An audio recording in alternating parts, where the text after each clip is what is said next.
안녕하세요 여러분, 성공합시다. 자, 오늘 본문은요 누가복음에만 기록된 내용이에요.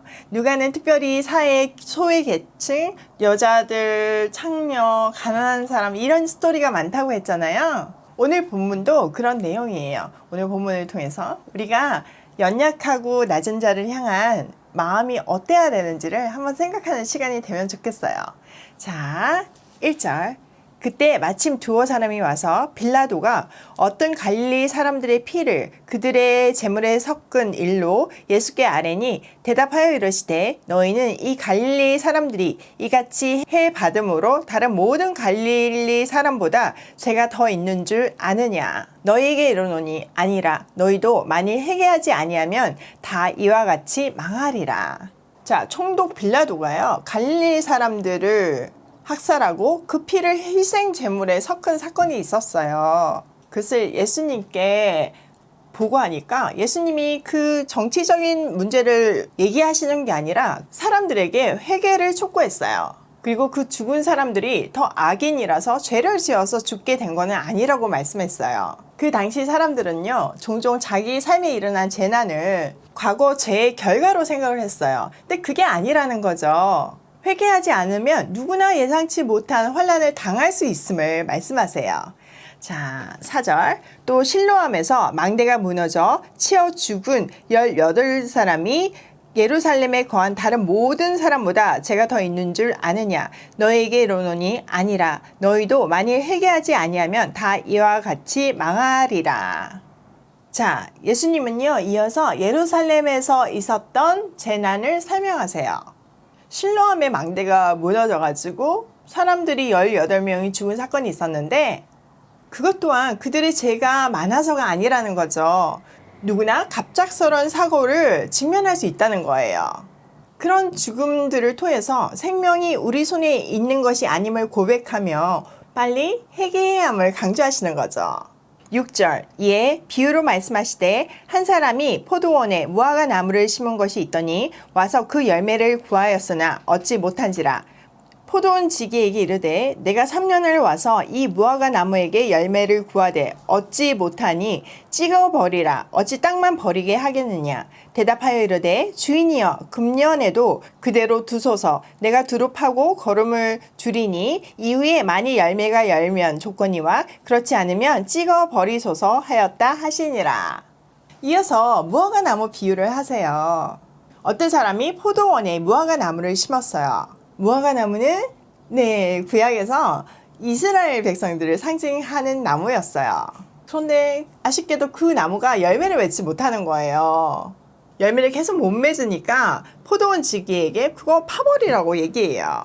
자, 무화과 나무는 일단 관상용이 아니잖아요. 그 나무를 심을 때는 분명히 열매를 기대하면서 심었는데 열매를 맺지 못하니까 그건 그냥 땅만 버리는 일이었어요. 그런데 포도원 지기는 올해 한 해만 조금 더 두고 보자고 해요. 자기가 걸음을 줘볼 테니까 한 번만 기회를 더 주자고 하죠.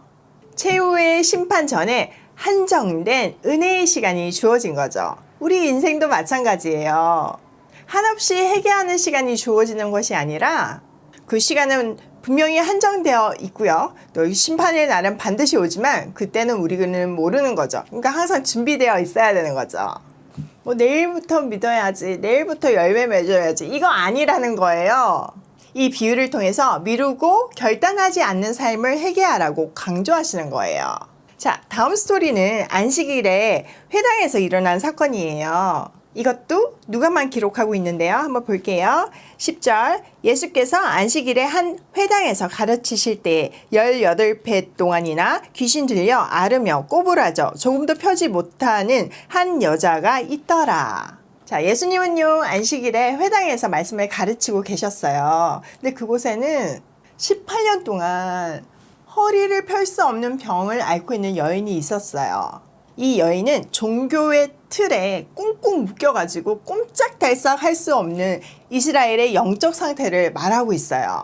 12절. 예수께서 보시고 불러 이르시되 여자여 내가 내 병에 놓였다 하시고 안수하시니 여자가 곧 펴고 하나님께 영광을 돌리는지라. 예수님은요 이 여인을 부르셨어요. 여기서 본다는 거는 그냥 이렇게 보는 게 아니라 그 내면을 꿰뚫어 보신다는 것을 말씀하세요. 그리고 병에서 풀려났다고 선언하세요. 자유롭게 되었다는 말이죠. 그리고 여자에게 손을 얹으시니 그 여자는 곧 허리를 펴고 하나님께 영광을 올려드렸어요. 이 즉각적인 치유는요, 18년 동안에 정말 절망적인 질병과 대조되고 있어요.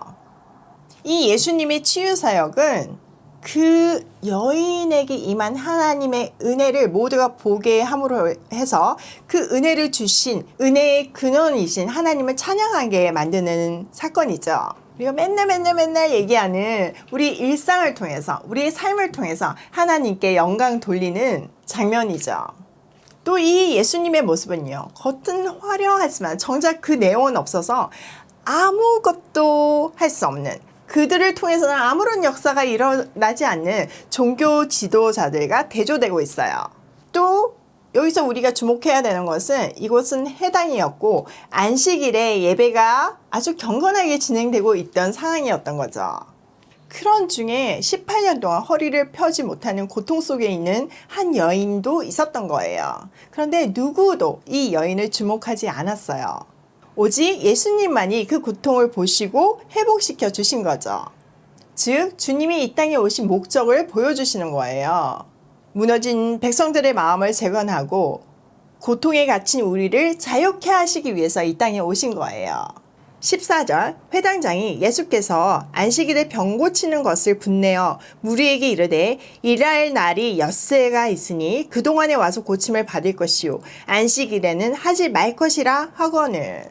자, 이 강팍한 해당장은요, 한 영혼을 향하신 하나님의 역사에는 진짜 관심도 없고요. 이 사람이 그 고통에서 해방된 그 기쁨은 안중에도 없고요. 무리들에게 안식일에 이런 거 하지 말라고 화를 내요. 오로지 형식에만 갇혀있는 그의 모습을 볼 수 있는 거죠. 근데 그것도요, 예수님한테 대놓고 못하고요, 무리들에게 이런 거 하러 여기 오지 말라고, 평일날 하라고 이렇게 얘기를 하는 거죠. 그가 이렇게 무리들에게 안식일에 일하지 말라고 하는 거는 그 안식일의 규정은 출애굽기와 신명기에 기록된 안식일의 규정을 가지고 지금 꾸짖고 있는 거잖아요.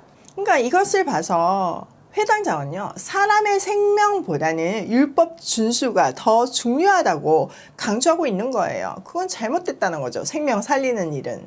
사실 율법을 주신 이유가 생명을 살리기 위해서인데 그 본질은 모르는 거죠. 그러니 우리가 형식에만 갇힐 때, 내 고정관념에 갇힐 때 얼마나 무서운 행동들을 할 수 있는지, 심지어는 이렇게 생명을 죽일 수 있다는 것을 배울 수 있는 거죠. 자, 15절. 주께서 대답하여 이르시되 외식하는 자들아, 너희가 각각 안식일에 자기의 소나 나귀를 외양간에서 풀어내어 이끌고 가서 물을 먹이지 아니하느냐. 그러면 18회 동안 사탄에게 매임받은 이 아브라함의 딸을 안식일에 이 매임에서 푸는 것이 합당하지 아니하냐. 예수께서 이 말씀을 하심에 모든 반대하는 자들은 부끄러워하고 온 무리는 그가 하시는 모든 영광스러운 일을 기뻐하니라. 예수님은요, 그 회당장을 외식하는 자라고 비난하세요. 자, 외식은요, 가면을 쓰다, 그런 의미라고 했죠. 그리고 이 질병에 묶여있는 이 여인과 대조되는 안식일에 물을 먹이기 위해서 풀린 가축 이야기를 하세요.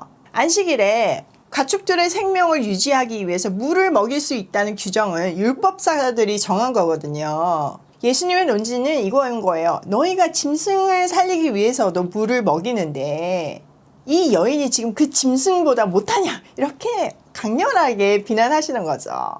사실 그들은요, 한 생명이 고침을 받는 것에는 1도 관심이 없었어요.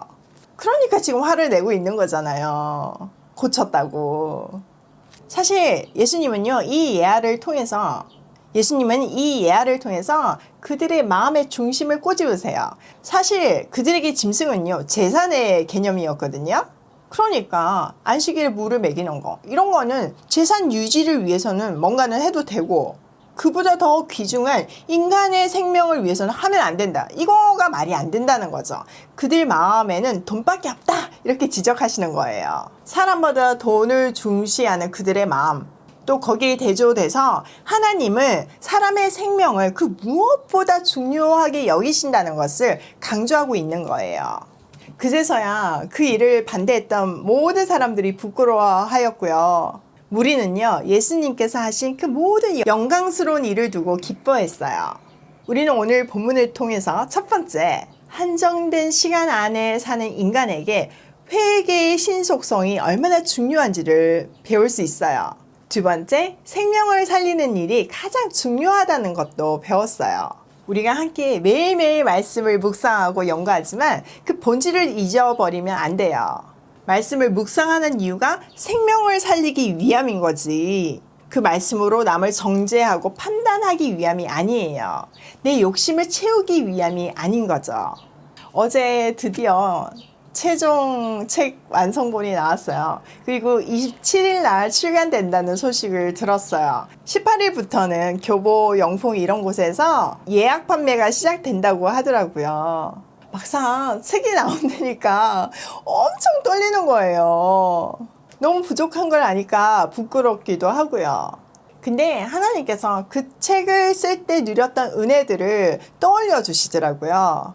또 그 책을 쓰기까지 준비시키신 그 지난 세월들을 생각하게 하시더라고요. 너무나 감사하고 감격스러웠어요. 또 그 시간을 통해서 저를 살리시고 아름답게 조각해 오신 하나님의 손길에 찬양을 올려드릴 수밖에 없었어요. 제 마음을 세세하게 아시는 아버지께서 오늘 새벽에 이 말씀을 통해서 다시 한번 컨펌해 주시더라고요.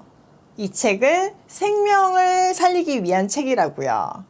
저의 지식을 자랑하는 책도 아니고 종교적인 형식을 강조하는 책도 아닌 제가 이 책을 쓰면서 변화했던 것처럼 또 참 생명을 얻었던 것처럼 이 책을 읽는 독자들도 그렇게 될 것이라는 마음을 주시더라고요. 마음이 너무 편안해졌어요. 기대도 되고요.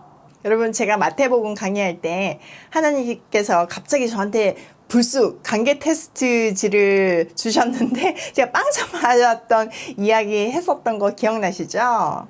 근데 그 책을 쓰면서 그 모든 것들을 정리하게 하시는 거예요. 그래서 이 책이 나올 쯤 지금은 거의 90점 정도 맞는 것 같아요.